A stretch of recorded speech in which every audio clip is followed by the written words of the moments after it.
Hi friends, welcome to my channel. ఈరోజు మనం చిక్కటి టీ ఎలా చేసుకోవాలో చూద్దామండి. ముందుగా స్టవ్ వెలిగించి గిన్నె పెట్టుకోవాలి. ఈ చలికాలంలో అందరికీ జలుబు కదండి, జలుబు దగ్గు కదా. ఈ సొంటి మిరియాల టీ తాగితే కొంచెం కవర్ అయిపోయింది.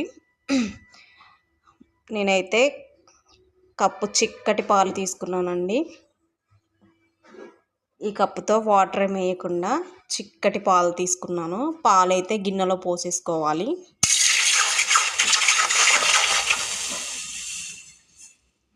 నేను వాటర్ ఏం తీసుకోవట్లేదండి. ఈ కప్పుతో అయితే 3 కప్పుల టీ అయితే మనకు వస్తుంది. 3 కప్పులు టీ పట్టొచ్చండి చిక్కగా. తర్వాత చక్కెర వేసుకోవాలి.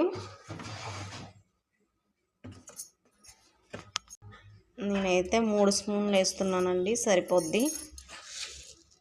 ఎక్కువ అవసరం లేదు. ఇంకా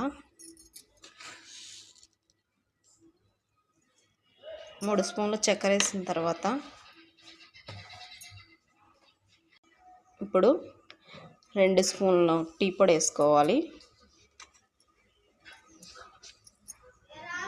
నేనైతే ఇలాచీ టీ పొడి వేసుకుంటున్నాను, మేము అదే వాడతామండి.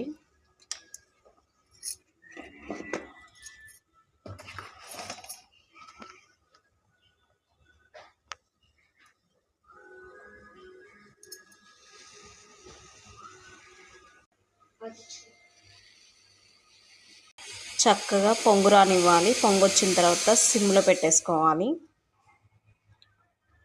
సిమ్లోనే మరగనివ్వాలండి. టీ ఒక 2-3 నిమిషాల వరకు మరిగించుకోవాలి. ఈ టీ మరిగేటప్పుడు మాత్రమే శొంఠి దంచుకొని వేసుకోవాలి. అప్పుడైతేనే స్మెల్ బాగా టీకి పట్టేస్తుంది. అలాగే దంచి పెట్టుకున్న మిరియాలు, శొంఠి రెండింటిని వేసి టీ కొద్దిసేపు మరగనివ్వాలి.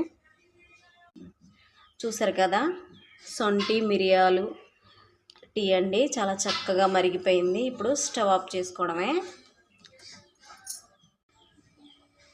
ఈ టీని ఇలా కప్లో పోసుకోవాలండి. చూసారు కదా, 3-4 కప్పుల టీ అయితే అయింది.